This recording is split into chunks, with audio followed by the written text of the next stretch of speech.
Good morning, everyone. Welcome to the Center for American Progress. Thank you for coming out this morning. We will be getting started in just a couple of minutes. Two brief reminders before we begin. First, please silence all cell phones and other electronic devices. Second, there will be question and answer following the discussion. We ask that you wait for the microphone to come to you. State your name and affiliation before your question. Thank you.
Good morning, everyone, and welcome to the Center for American Progress. And thanks for joining us and finding your way through the construction. There's probably some people still lost out there, but I'm really glad to have all of you at CAP today for a fantastic discussion. I want to first just say who we have with us, and I'm going to talk a little bit about Derek's really fascinating work. I'm Vikram Singh, Vice President for National Security and International Policy here at the Center. Today we're going to have Karen DeYoung moderating a discussion with Derek Chollet. Karen DeYoung, as most of you probably know, is Associate Editor, National Security Correspondent for The Washington Post. She has been Bureau Chief in Latin America and London. She has been White House Correspondent. She has been National Editor. She has been Foreign Editor. Among Karen's many awards are Pulitzer Prize that she and her Post colleagues won for the reporting on terrorism and national security. I think it's safe to say that no journalist covering national security today has the kinds of insights and deep knowledge of the policies and the people that have steered American foreign policy for the past 30 years. So we're really thrilled that she's here to moderate. And she's going to have a conversation with Derek Chollet, author most recently of The Long Game. Copies available back there. Please do buy them and corner Derek at the end of the discussion if you have more to ask him. I think it's really a must-read if you think a lot about America's role in the world. Derek is now counselor and senior advisor for security and defense policy at the German Marshall Fund of the United States. He was the Assistant Secretary of Defense for International Security Affairs from 2012 to 2015, which means that he had to confront everything from the catastrophic shift of the Arab Spring into a long winter, to Russia's provocations, to crises in Central and South America. So he had a lot to do. Before that, he was Special Assistant to the President and Senior Director for Strategic Planning at the White House. So he was responsible for America's national security strategy. And before that, he was Principal Deputy for Policy Planning at the State Department, which means he was responsible for thinking about America's future, I guess thinking about the long game. I've had the privilege of working with Derek in many of these roles, and I'm really, really gratified to have him here today. When discussing the Obama administration's approach to foreign policy, Derek often quotes Colin Powell's 2008 endorsement of then-Senator Barack Obama. Powell said Obama had a calm, patient, intellectual, and steady approach. That's Derek, too. Derek doesn't panic. He doesn't believe in fear. He looks for options, for solutions that can work in the real world. He understands just how messy foreign policy and national security decisions are, in stark contrast to the platitudes we hear in the media every day. He believes that what he's called macho posturing might be good for getting votes, but is of little use in getting results in the real world. The long game has been touted as a full-throated defense of the Obama administration's foreign policy. It's really more of a clarifying lens, cutting through the overwrought criticisms to look at the thinking behind some of the most wrenching decisions and choices a president must face. It does not ignore mistakes, real or perceived. Instead, it examines how and why decisions were made. It paints a picture of steadfast and pragmatic American leadership, indispensable but not omnipotent, and trying to look far beyond the next crisis. I cannot think of a better moment to have this discussion. A startling, almost hysterical level of criticism of this administration's foreign policy is playing out this election season. We are in the midst of a cacophony, perhaps a hurricane. Derek Chollet can take us for a moment into the eye of the storm. So please welcome Derek Chollet and Karen DeYoung.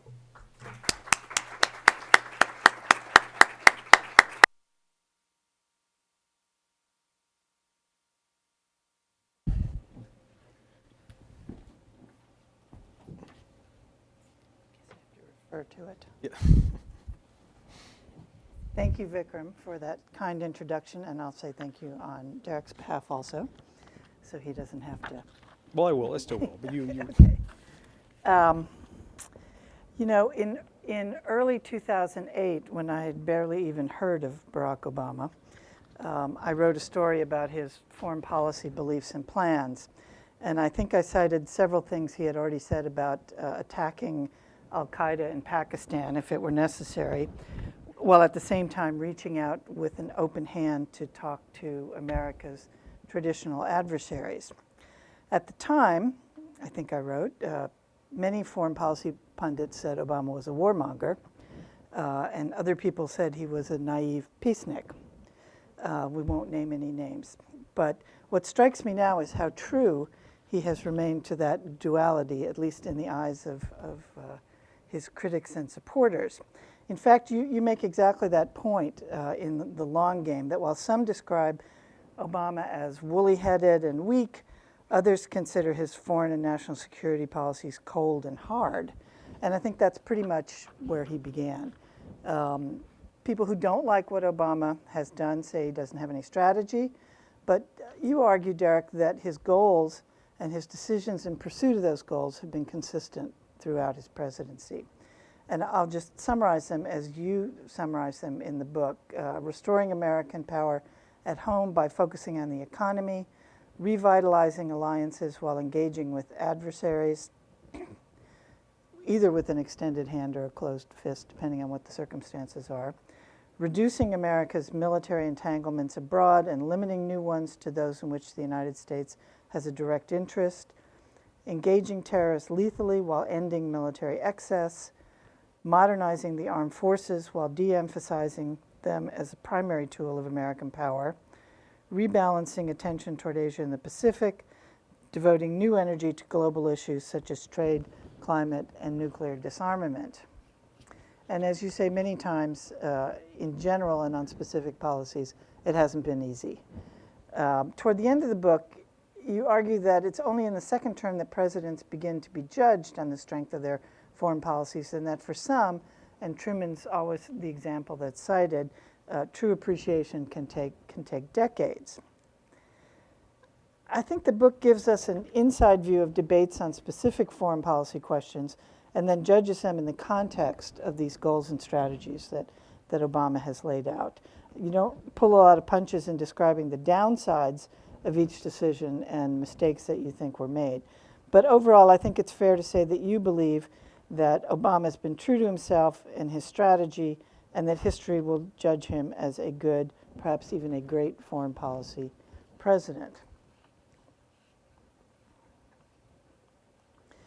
But just as I did at the beginning of his term, many see the same set of facts of what has happened over the past 8 years and come to sharply different conclusions. That America's lost its place in the world, it's lost respect, it's endangered our future. Looking at the current political debate, I think one could reasonably decide that Obama was a flash in the pan to many, whose deliberate style and long-term thinking will quickly be left in the dust. I think for someone like me who covered many of the decisions and crises you outline in the book, I have to say it's somewhat gratifying, a sort of moment to find that I wasn't too off base on the actual facts of what happened. But what you do is give these moments more coherence in terms of how they fit into the overall thesis, the long game, as you put it, as Obama tried to be Warren Buffett in a foreign policy debate dominated by day traders. At the same time, I think you've probably achieved nearly the impossible, which is to make a book about foreign policy accessible to readers outside this room and many other rooms like it in Washington. So I wanted to ask you about some of those moments a little more deeply, and then we'll take some questions from the floor. The first is the first one that you deal with in depth, which is the decision in the summer of 2013 first to bomb Bashar al-Assad's Syria for its use of chemical weapons after he crossed the red line that Obama had set a year earlier, and then the abrupt turnaround of deciding to ask Congress for its approval of that action, which he ultimately didn't get. You describe Obama's last-minute hesitation as useful, even necessary, for considering all the ways the bombing campaign could go wrong. Assad could use UN inspectors in the country as human shields. Not all the chemical weapons would be found. There wasn't really an idea of what would happen next. Yet you also described these endless high-level meetings that all of us were sitting around waiting to find out what was happening during them before the initial strike decision was made. The French were enlisted to participate. They had their planes already on the tarmac. Secretary Kerry had been sent out to make a very robust public statement, which you say was largely written by the White House, to explain why this action was necessary. Here's my question. Why weren't all those downsides discussed in the many, many meetings that you talk about before the initial decision was made? Didn't you talk about whether to ask Congress? You didn't ask permission of Congress to bomb Libya 2 years earlier, or whether to surge troops in Afghanistan and then to set a timeline for withdrawing them. Why did it take the president, who sat in on many of those meetings, to say at the last minute, wait a minute? And why shouldn't that look like weakness and waffling to many people here and overseas? Why shouldn't one conclude that Obama blinked? You say the decision defied Washington's expectations, but weren't those expectations that the White House created in the first place? Mm-hmm. Fair question. And before I get to the red line, which is the first chapter of the book, I just want to thank Vikram, my old friend, for hosting this event. I see many old friends and former colleagues in the room, and I want to thank you for coming. I want to thank you, Karen, for your very kind words. I feel like after hearing Vikram's introduction and your introduction, I should just kind of shut up and let you guys continue talking. So I really thank you for the generous words about the book, because what was most gratifying is, at least for the two of you, I've come close to achieving what I set out to achieve, which is not simply to defend the Obama administration's foreign policy, but to explain it. And as I make clear in the book, there are instances in which I, as a participant in many of these debates, did not get what I wanted. I didn't necessarily win the policy argument. But I try to explain how we got to where we are. And I do believe that fundamentally, the United States is in a much better position today around the world, and in the various ways you measure our strength and you measure our engagement, than the conventional wisdom, particularly the conventional wisdom, if we can call it conventional, that we're seeing coming out of Cleveland this week, would lead one. Or wisdom. Would lead, yeah, or wisdom. That's true. Would lead one to believe. So, and as Karen said, I try not to pull punches, and I try not to avoid the pain. In fact, in this book, I go right to the pain in terms of the hardest issues that this administration has had to confront, whether it's Syria or Libya or Egypt or Iran or Israel, Ukraine, Russia. This has been an administration with its share of challenges and crises to deal with. And I think one of the central stories of Obama's presidency has been his struggle, and the administration's struggle, to try to implement a strategy, to try to do big things that take sometimes years to achieve, and in a policy environment in which you need to be rewarded immediately. And there's a lot of impatience about whether or not we're succeeding or not. But to implement that strategy in the face of these demands to be thrown off course, and how you manage those trade-offs, which is something that is very difficult. And history is an argument without end, and certainly the Obama presidency will be puzzled over by historians for years and years to come. And what I'm trying to do in this book is, in a larger way, make a case that in history's long game, I believe Obama's presidency will be looked at as a turning point for the better for the United States. Now, to get to the red line, because that's in many ways the most iconic moment of Obama's presidency for the worse, right? I mean, this is where all of the critiques, most of the critiques of Obama's leadership originate somehow from the red line episode. And this is the part of the book where I am probably most part of the story. I try to resist the Washington trend to have your books by former government officials either be about how all of your former colleagues screwed everything up, and if they'd only listened to you, things would be much better, or books that are just about placing the author in the middle of all these turning point and events arguing it in wasn't history. a screw up at all. Right, exactly. It wasn't, and that that particular person was indispensable to all the things that had happened. I try to buck that trend a bit in this book, and obviously it's informed by my experience, but I try to also step back and look at the Obama years analytically, as a historian would, and how we think about the choices he's made and the place that our country's in today. So when I looked at the red line, and I was someone who had spent first at the White House and then at the Defense Department, a majority of my time prior to September of 2013 worried about the disposition of serious chemical weapons. This was a threat that was, by our estimates, 10 times larger than the CIA had wrongly estimated the threat from Iraq's WMD programs in the early 2000s.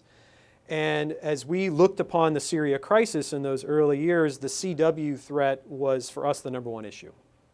Because, God forbid, we were worried that either he was going to use the weapons, which of course he did, or that those weapons would be on the loose, and groups like al-Nusra, who Karen wrote about this morning, or now ISIL would get their hands on them. And so Obama, of course, set this red line. I get into sort of the ad hoc nature in which that was set, and I think as I try to step back and puzzle why is it the red line episode, which in fact achieved something that none of us in government were imagined possible, but is unquestionably in our interest, which was the peaceful removal of 1,300 tons of Syrian chemical weapons.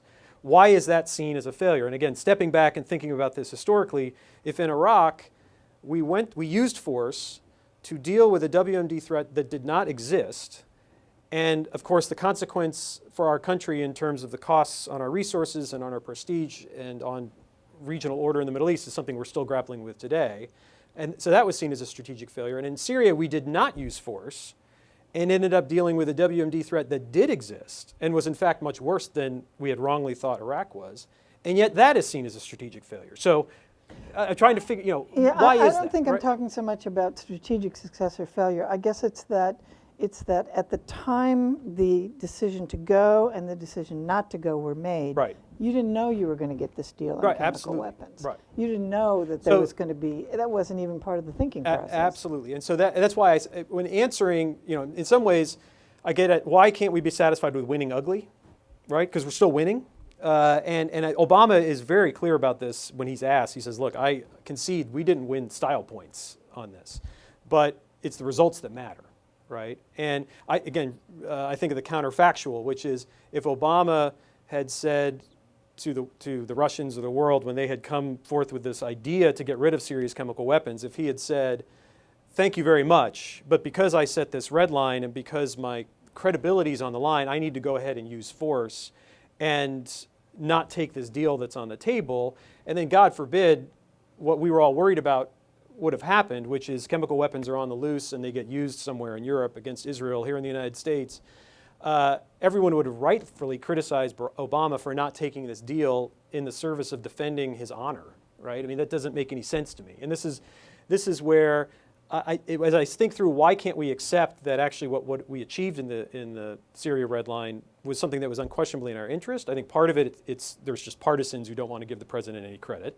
I think partly it's the way it came about, and I concede that the kind of haphazard way the decision was made to go to Congress, although I believe in the end it was the right decision to go to Congress, the way it was made was not good, right? And I think even the president would say, I shouldn't have sent John Kerry out to give a Churchillian call to arms on a Friday and then Saturday turned around and said we should go to Congress. But at the end of the day, it was the right thing to go to Congress. And as someone who spent 2 weeks of my life in September of 2013 on the Hill, meeting with all manner of members of Congress and their staffs to try to make the case to give us, the administration, authorization to use force, and to meet almost universal skepticism, criticism, concern about using military force in Syria, that was a humbling experience. And it also showed the great uncertainty the Congress had and the American people had about military intervention in Syria. And I had sympathy for members of Congress because we were asking them to in a matter of weeks, grapple with all of the uncertainties and risks and potential downsides of using military force in Syria that we had been grappling with for 2 years, which helped explain why part of the difficult process that in the endless meetings you mentioned that we were enduring during those first years of the crisis. I think all that goes to a larger question about decision making in the White House. You write about, and much has been written about, micromanagement in the Obama White House. Yeah. How there are endless meetings, and yet at the same time you have a very close circle of people, and often just the president himself, making a decision that doesn't necessarily comport with any of the outcomes of these meetings. And I think that Syria was one case, and you also point out in the decision to bomb Libya that you were left after endless meetings with only a couple of hours to come up with options because the president said he didn't like the ones that were on the table. It wasn't that he didn't like them, is that he asked, will any of these work? And he was told no. But then at the end of so the that's day, a you little- say that it was the president who came in and rejected all of your options and came up with an option of his own that was sort of a middle ground, which was what actually happened. So I wonder if you could speak a little bit first about the micromanagement. Yeah. And the sort of close hold that the White House has held on many issues, not only in terms of discussing them with people inside the government, but in actually making decisions outside of the national security structure. While at the same time, the president seems to, as certainly as his right, just override what you guys on the inside have decided and make the decision anyway. Mm-hmm. Well, look, I think, Karen, I think it was about a year ago, you wrote a very big piece in the Washington Post about the Obama NSC. I myself have written about it in this book and elsewhere. And having seen it from all three of the major power centers, the Pentagon, the White House, and the State Department, I mean, I think, first of all, we have to have a little historical perspective here, right? I mean, this is not the Reagan administration with 6 national security advisors, 2 of whom were convicted of crimes conducted while in office, right? This is not even the Clinton administration, where you had a prominent Assistant Secretary of State, Richard C. Holbrooke, who was quoted in the New York Times about the quote-unquote gigantic stalemate machine that was the NSC process under Bill Clinton, right? This is not the George W. Bush administration, where you had these epic battles between Don Rumsfeld and Condi Rice and Colin Powell, which you've also written a book about. So was there dysfunction? Sure. But it was garden variety dysfunction in my experience. This was not a debilitated process. And I think one of the challenges that one has working in the White House, and this was certainly my experience in the time that I was there, is in some ways you just can't win. Because when you want to push responsibility out to the agencies, and I can think of several instances where we consciously said, we need to get more of this out into the agencies because we just don't have the bandwidth in the White House to be running this process. Then the expectation slowly creeps back from the press, from even the president himself, others to say, well, what's going on? You need to sort of bring responsibility back in. And sort of, if you serve in the White House, I don't know if everyone who served in the White House feels this way, but I did, you sort of feel you're going through one of 2 mindsets. You're either saying to yourself, why aren't people in the agencies doing more of this? The president has decided and they should be getting it done. Or it's, what are they doing? The president hasn't made this decision yet. They're getting a little too forward on their skis. And it's kind of, you toggle back and forth. And so in some ways you can't win. And I think that particularly in this modern age where there is so much attention on the White House, I think it's very hard for any White House to say, I'm just imagining the White House press secretary standing up and saying, well, sorry, that's not our issue. You're going to have to talk to the State Department about that issue because they're in charge, right? I don't think that would pass either. So did Obama get it? They do say that sometimes. Well, on smaller issues, but I'm thinking of the big questions. And I think that, as I concede in the book, clearly the system did not work as well as Obama wanted it to. You've had some of his most consequential cabinet secretaries leave office and talk about the NSC process negatively. But I have to say, some of that I think is lacking some historical perspective about past administrations, and that we can go back in time and talk about almost any White House process and criticize it for micromanagement. Well, let's talk about some of the places where you're most critical about how decisions were made, and that's during what you call the cascade of crises. Yeah. Libya, Egypt, Syria, all of which are things that we're still dealing with now, and Yeah. none of which, in terms of the way policy evolved, have turned out particularly positively. Sometimes policy patience ends up not being a virtue, as you point out, and becomes a euphemism for inaction. Talk a little bit about how this form of decision-making brought outcomes that were less than you would have wanted in those situations, and what you came to learn about the cost of over-patience, I guess we'd call it, and how you distinguish between where you need to be patient and where really some kind of decisive Right. action is called for, and how the president struggles with that. Yeah, absolutely.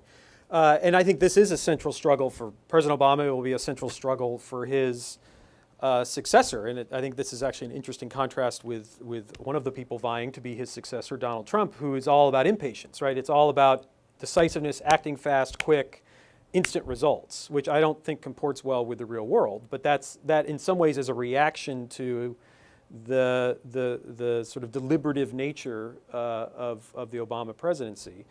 I think for just one sort of bigger point before I get into the specific issue, because you talked about the cascade of crises, and in my experience at least is there were almost 2 Obama administrations in terms of foreign policy, and it wasn't the first and second terms. My experience was the first 2 years, so really January 2009 to January 2011, was about resetting America in the world. The president laying out a positive forward-looking agenda, trying to get us on a pathway out of Iraq, surging in Afghanistan, dealing with the nuclear nonproliferation issue, trying to get things going on climate change, getting the table set for an Iran nuclear negotiation, starting the rebalance to Asia. It felt as though we had a daunting inbox, but we were trying to set out that long game agenda in those first 2 years. And then the turning point was January of 2011 when the Arab Spring started. And as Vikram noted in his intro,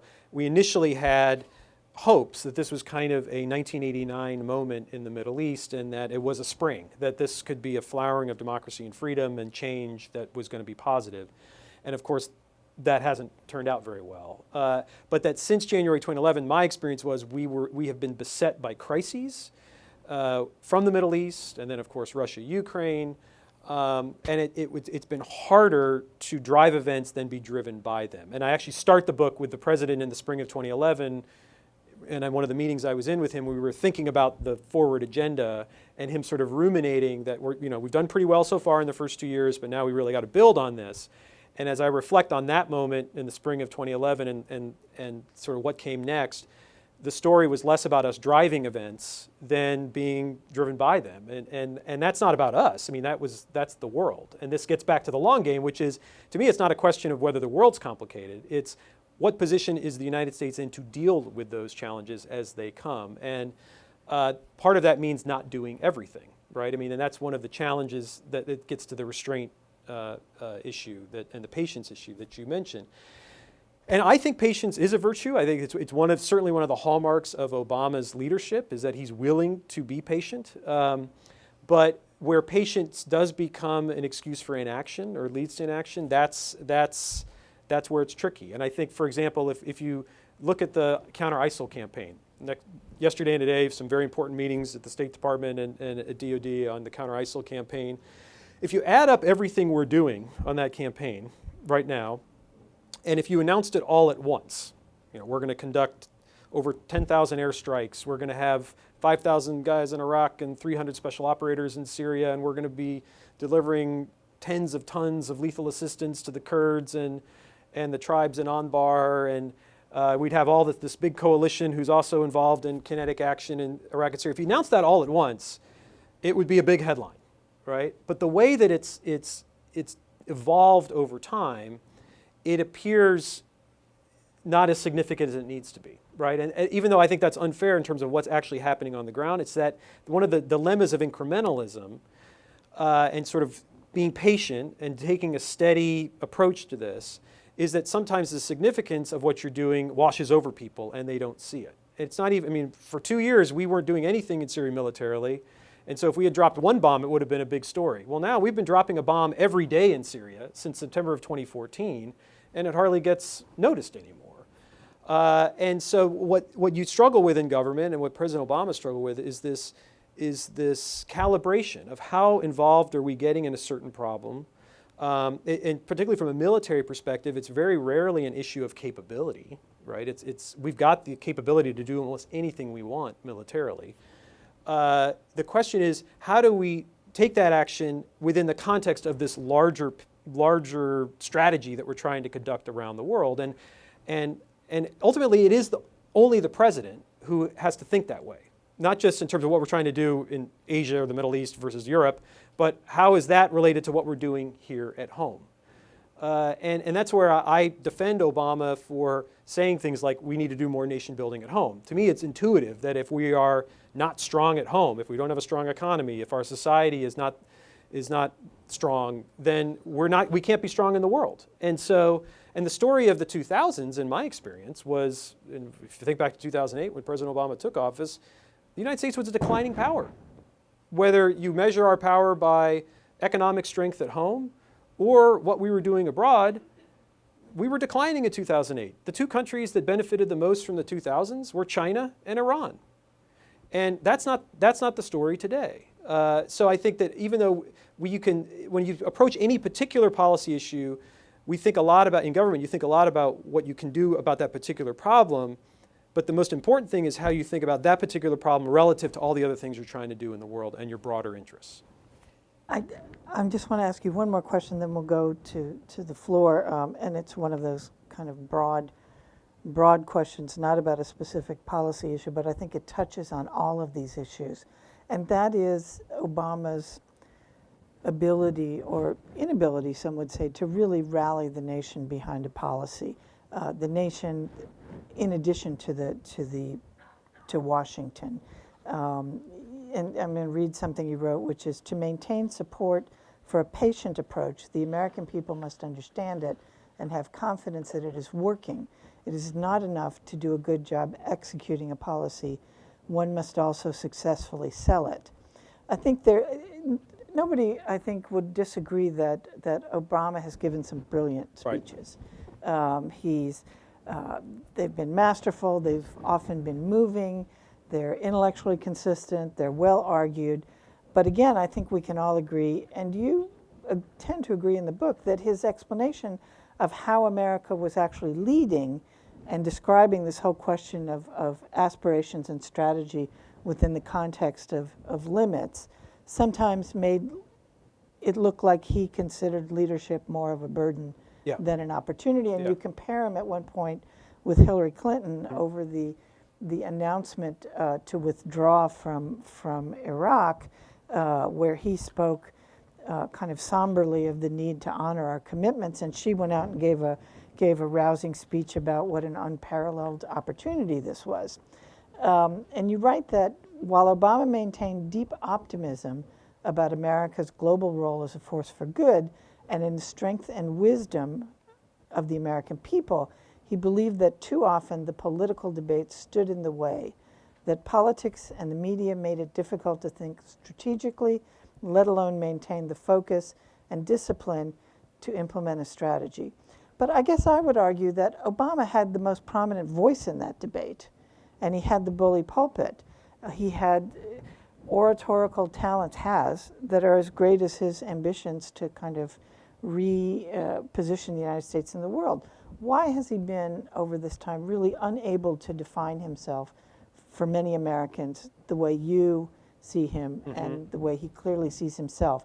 There's a lot of sort of blaming, in my view, of politics, the media, and really the inability of normal people to get him and to get what he's talking about. So I think a couple thoughts. First, just a general point, and I do, at the end of the book, as I try to take stock of how we should think about Obama in foreign policy, I compare him to the two presidents that he most often compares himself to in foreign policy, which might surprise some people. It's two Republicans, Dwight Eisenhower and George H.W. Bush. And it's kind of notable, just as a side note, I don't think there is a single leading Republican that I can think of today who would say they want to be like George H.W. Bush and Dwight Eisenhower. But yet you have a sitting Democratic president who, when asked, those are the two folks he mentions, which is very telling about where the Republican Party is. But one of the things I note is that what's interesting, if you compare them, one of the things that's a contrast that is getting to what you're talking about, Karen, is neither Bush nor Eisenhower was ever accused of being a great orator, right? I mean, in fact, both of them were famous for being terrible orators, right? And boring and grammatically all over the place. And Bush famously had the vision thing, and Eisenhower had all. I mean, now we have books talking about how Eisenhower's grammatical awkwardness was purposeful to try to throw people off course, right? Nevertheless, Obama can give a great speech, right? And he's given a lot of great speeches. But yet, I concede the point that it for whatever reason, and he still has a lot of work to do to try to change the way we think about America's role in the world and to get support for the approach he's tried to put. Time's running out put on her that. course on. Well, it's a project that's incomplete. It's a project that's incomplete. I mean, if you look at the last year, he's given a series of major speeches that are all making this point about American leadership, how we should think about American strength, how we should think about American engagement. You could start, starting last summer in August at American University on the Iran deal to the UN General Assembly speech, to his State of the Union address in January, which was all about American strength and power and how we can be best positioned to lead in the 21st century. By the way, mentioning Secretary Clinton's speech in 2010 that you mentioned, which was, she called it a new American moment, the sense of optimism and hope that we are better positioned than any other country in the world to actually lead and take advantage of the opportunities of the 21st century. Obama's State of the Union address last year was, I think, in tone and substance very similar to where Secretary Clinton was in 2010. I mean, if anything, you could argue maybe he moved a little closer to her on that. And I think what's striking is that both of them are very optimistic about the United States. And they're very optimistic about the American people and what we can do. And this is something that President Obama says over and over and over. It's interesting how Democrats and Republicans seem to have switched places in terms of our politics. For many years, it was the Democrats who were accused of not believing in the United States and sort of being down on America and always pointing out what's wrong with us. And it was the Republicans who were, it's morning in America. And now you see the parties reversing. But in terms of the challenge for the president, I mean, I do think the media environment, and it's not to blame individuals in the media, I think it's just a fact, and you all deal with this as well. We're more segmented, attention spans are shorter, and how do you kind of reach people in that kind of media environment? The president has that challenge as well. But there's something deeper there, which and I don't have an answer for it. But the president has clearly set out to talk more openly about limits. And I think that goes against the grain of certainly the foreign policy debate. In many ways, it goes against the grain of what we like to think is the American ethos, that we're limitless, that if we kind of do the right thing and we make good decisions, we can do anything we want, right? Which obviously he believes. I mean, he believes that he personally represents the fact that that's true, right? That America is exceptional in that way. But when it comes to trying to deal with problems in the world, we have more power than anyone else. We can do more than anyone else, and we are more engaged than anyone else in trying to solve those problems. But we can't do everything. And so how you adjudicate and make choices is something he's tried to be very open about, but I concede that it's hard to sort of be super inspirational when you're also talking about limits. Now, again, for perfect contrast, see Donald J. Trump, right? Who it's not about any reality. It's not about limits at all. It's just anything's possible and it's all going to happen and money's going to grow on trees and we're just going to win. And it shows that that's a tempting, very tempting kind of narrative to put out there. It's just not realistic in the real world. And so if Obama can be, I mean, one of the things he can be accused of is trying to be very open and honest about the world and about America's role in the world, and not try to take people down sort of a fantasy path of what we can do. In fact, I think he would argue, you mentioned this at the beginning, that typically we get more in trouble as a country when we sort of embrace the illusion of omnipotence and that we can kind of do anything we want than when we have a healthy recognition of limits. Let's take some questions from you.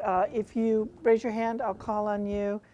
You'll get the microphone, and if you would identify yourself and then ask your question crisply. Thank you. Yes, sir. Sure, my name's John Rennie Shore, and I teach at the University of Maryland. My question was about, you can't blame Obama for Iraq, but the Obama administration did seem to give Maliki a very long leash for a very long time. I'm just wondering if you could explain that. Well, look, yeah, it's a great question. And I mean, I think one of the most, one of the things that the President Obama came into, and I think this was, the administration believed this widely, was whereas we had influence on the ground in Iraq, we could not decide the political outcomes in Iraq. And of course, surely our ambassadors there and Vice President Biden, who kind of was the main player on Iraq in terms of the years 2010, 2011, worked hard to try to assert our influence on the political outcomes in Iraq. But of course, that influence was waning as we were drawing down our forces. That's one of the kind of paradoxes of if we're not going to be in there, the 150,000 troops, we by definition are going to have less leverage. We tried to use the leverage against Maliki. It didn't work, right? And of course, whether or not we should have left troops in Iraq after the withdrawal deadline in 2011 is something that Obama's critics talk about all the time, that this was kind of probably next to the red line. The next most popular critique is that we kind of created ISIS because we withdrew from Iraq because of some artificial political timetable. Again, I try to explain that a little more in the book and remind everyone that it was the Bush administration that set the timetable. I mean, the press conference that will forever be remembered in Baghdad for an Iraqi standing up and throwing a shoe at President George W. Bush in November or December of 2008, that press conference was about announcing the SOFA, which was announcing the U.S. withdrawal plan from Iraq to have the troops out by the end of 2011. I say in the book that had we kept some troops there, about 5,000 troops is what was on the table, certainly we would have had better intelligence of what was going on and understood the depths to which Maliki was hollowing out the Iraqi security forces and bringing sectarianism back into Iraq. I don't think that would have necessarily prevented ISIS. I think that's a stretch, but I concede we would have been better off with those troops there. That said, Maliki didn't want our troops there. I mean, that was part of the problem. He would never embrace U.S. staying in a way that would have protected our forces there. That's very different than the Iraq today. But I think to go more specifically to the question, in 2010, there was a really extensive effort by Biden and Tony Blinken and others to come up with something other than Maliki. Right. And it didn't succeed.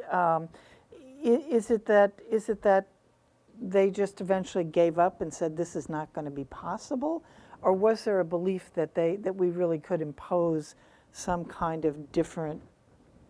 I think it was more the mindset on Maliki. I mean, I think it was more the former than the latter.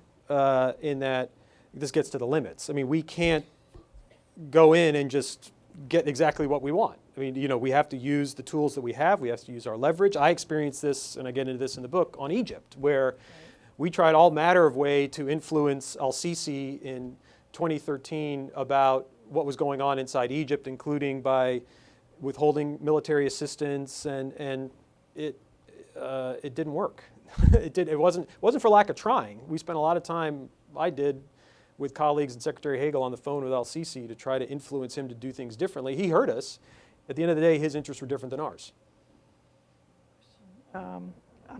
Do these two, first one and then the other, and then we'll go over this side. Wonderful talk. My name is Stephen Shore. The one thing I've never understood about the red line was that it's nice to get rid of chemical weapons, but how it did not give an implicit green line for him to continue killing his own people by less offensive means, which I thought was the president got his eye off the ball on that one. Yeah, great question. And I think, again, it's important to disentangle the chemical weapons issue, which was what the red line was about, and then the other question about how you use military power to try to influence Assad. Those were two separate issues for us. So, and this is, I think, also part of the reason why the red line has become such a critique, because some have wanted Obama to use the red line, the issue of chemical weapons, as a pretext to accomplish a different goal, which was influence Assad on the Syrian civil war, which we tried very hard to disentangle those two things. And so I talk about in the book how when it came to the issue of Assad and how to use military pressure on Assad, there are various ways that we consider doing that. And I was at the Pentagon, so I spent a lot of time with my joint staff and CENTCOM colleagues coming up with all sorts of creative ways that we could use military power to try to influence Assad and affect the outcome on the ground in Syria. What we could never answer satisfactorily, certainly to the president's satisfaction, is how any of those creative ideas, many of which were just re-aired in this Dissent Channel memo that was publicized a few weeks ago. I mean, these weren't new ideas. We could never answer the question of how we prevent escalation. And if the goal was not to do another Iraq, not to put ourselves, or by the way, another Libya, and I talk about how both of those issues hung over the debates in Syria quite prominently. We could never give the satisfying answer, well, if that doesn't work, then what? Because the pressure to do more is not going to go away if you try something and then it doesn't work, right? In fact, actually, the red line episode and the critique of the red line episode proves that point. Because here we ended up achieving something that we didn't think was possible, which was unquestionably in our interest. I would argue it's far more than just nice that we got rid of the chemical weapons in Syria. If we still had chemical weapons in Syria today, that's all we'd be talking about, right? So we achieved something, but yet why is that still seen as not enough? It's because we didn't show that we were tough enough, right? And that's where I push back quite a bit that this idea that Obama set a red line and Assad got off easy. What do you mean he got off easy? He gave up 1,300 tons of his chemical weapons. He didn't acquire those chemical weapons, develop them just because he was, he just do it for show. I mean, he had it because he thought it was in his strategic interest to have that stockpile in that region. He no longer has that. And the irony of the Red Line episode to me is, I say this in the book, I mean, the one world leader who stands up and says, thank you, United States, for getting rid of Syria's chemical weapons. You solved a problem that we had no answer for. Prime Minister Netanyahu. Yes, sir. Thank you. My name is Nia Kwete. I work with the African Immigrant Caucus. As you said, I mean, the president gives great speeches, and one thing that I have been impressed by is how well he argues the importance of democracy, and not just for underdeveloped countries. I mean, a couple of months ago, he gave that speech in Germany about how important it is for the Europeans to stay united and democratic. At the same time, I mean, one of the best episodes of that he gave in my hometown in Accra. Mm-hmm. So, when we look at Africa, though, even he, like other presidents, support dictatorships. Egypt, Ethiopia, Rwanda, Uganda, that's my count. So my question for you is, why, with his passion and understanding of Africa and belief in democracy, he still supports a handful of dictatorships? And part two is, when you look down the road, what will it take for future American presidents to stop supporting dictatorships in Africa? Tough question. I mean, that's, I think certainly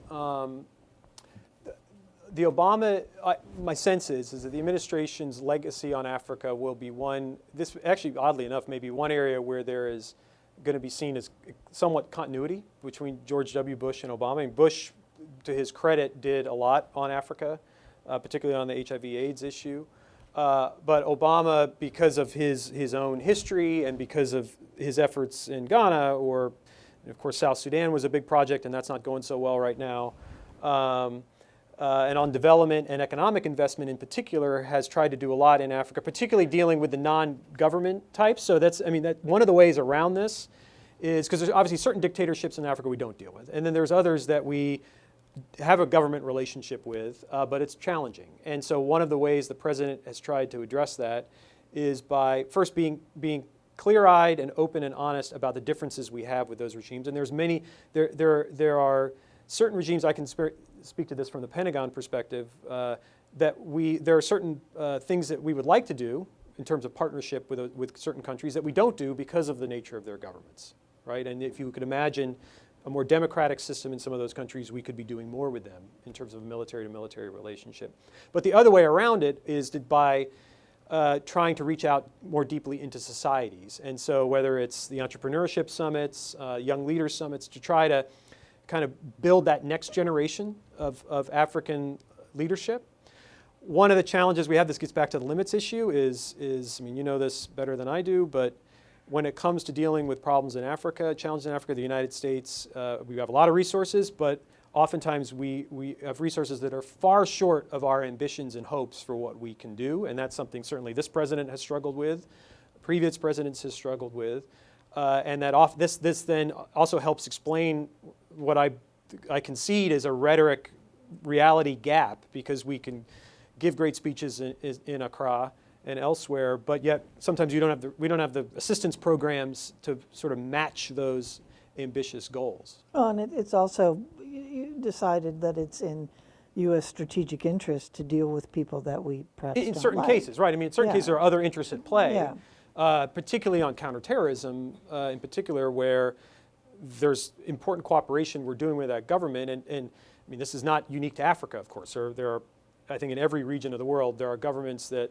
we disagree with on how they govern at home, and the importance of their cooperation on national security issues. Take Turkey, for example, today. Let's see if we can get both of these questions over here, and then we'll try to do, because Okay. we only have a few Right. more minutes. Thank you. My name is Jay Rappaport. I work on the Hill. I have two questions which I think are as related as you want them to be. The first being one of Obama's chief criticisms of George Bush was that he had concentrated executive power, especially in terms of foreign policy decision making, and that he was going to do things differently. To what extent do you think that Obama has lived up to that plan and gone against George Bush's grain? The second question being Charlie Savage of the New York Times just came out with a book called Power Wars on Obama's foreign policy. And one of the chief turning points that he thinks of Obama's foreign policy is the 2009 Christmas Day bombings, after which he says the Obama administration was acting a lot more out of fear in terms of its counterterrorism efforts. Obviously, that's not the divide that you discussed today. So to what extent do you see the Christmas Day bombings as a turning point in Obama's foreign policy? Let's get this question back here too, and then we'll. Thank you. Noam Unger from USAID. Hi, Derek. You got into it a little bit with the question from the gentleman over here on my left, but having written about global development investments in the past with a specific focus on fragile states, that's presumably perhaps the longest game of all. And President Obama just yesterday at his own summit was touting having made global development investments a fundamental pillar of U.S. foreign policy. And Susan Rice was doing the same, and she contributed to the same book that you edited on Too Poor for Peace. How does that factor into your perspective in this book? I mean, I haven't read it yet, but presumably that's got to be a key factor, or is it not? Is it overstated that it is a fundamental pillar of U.S. foreign policy? Yeah, great questions, Noam. You have 2 minutes. 2 minutes. Okay, so I'll try to do rapid fire. On executive power, look, no question that Obama's critique of Bush was on the use of presidential authority. One of the ironies of Obama, as Karen noted, is there's a critique, where on one hand he's this liberal, uncomfortable with power. On the other hand, he uses too much power and too much executive authority. What he's tried to do is bring more of this out into the open, and I think you see that particularly in the drone issue, which he is an important instrument of American power and a key part of our counterterrorism efforts around the world that has expanded considerably during this administration. And it seems to me this is a tool that any future president is going to use because it only continues to get better as we refine it and the technology improves. So what Obama's tried to do is bring this more out into the open, and there are critics who say it's still not transparent enough. But whether it was the NDU speech several years ago or what he did 2 weeks ago with the executive order and the release of the statistics on strikes and civilian casualties, was an effort to try to build transparency into that use of executive power. And is a way to maintain public support for it. I mean, and also global support for it, because I think this is a reality that we're going to be living with forever, in terms of the use of that instrument.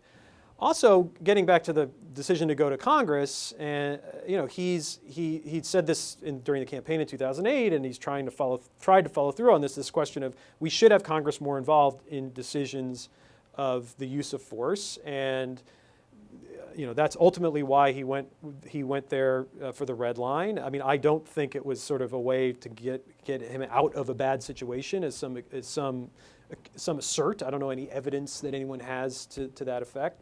I think it was rooted in this philosophical belief that Congress needs to be more involved. That's why the administration has sent up to the Hill a new authorization for the use of force when it comes to the counter-ISIL campaign. Of course, Congress is showing very little interest in actually doing anything with that. So I think, certainly he's someone who thinks deeply about these constitutional issues, having been a constitutional scholar, and is trying to both protect executive authority, but also preserve what he believes is the rightful place that Congress and the American people need to have in these decisions. I've read the Charlie Savage book. It is a book that's like 8 times as long as my book, and it's a very good book though, and it sort of opens a very interesting, very important window in terms of the legal process behind many of these counterterrorism decisions. I don't know that I personally think that the Christmas Day, it wasn't a bombing, thankfully, the non-bombing, the attempted bombing. On the airliner coming into the United States. It certainly was an important event. I don't know that it was the turning point, and that it was that the administration was run out of fear after that. certainly, again, this president has persecuted a quite exhaustive and unsentimental counterterrorist campaign around the world. That was well entrained before 2009. I think 2009 was certainly you could argue that was a wake-up call to many of us about how this threat was still very much with us. But unfortunately, since then, we've seen no shortage of those kinds of wake-up calls. And to Noam, your point on fragile states, as you know, entire books have been written about this issue. But I think, look, Obama, I mean, he's talked about this, and Secretary Clinton talked about it, Secretary Kerry's talked about it, this challenge of how we can get at these problems, particularly counter-terrorist problems, from a military perspective. And we're seeing this actually coming out in the last 2 days with the counter-ISIL meetings going on, where people are saying, this is kind of working militarily. Like, we're gaining ground back. We are taking out a lot of bad guys. You know, the capability of our partners is getting greater. We're going to be able to liberate more territory. Mosul and Raqqa are coming soon, right? But what comes after that, right? What's next? And so there's both the fragile states on the front end, which is how do you prevent these problems from happening in the first place, but then there's kind of the back end. Once you have achieved some military success, how does that stick?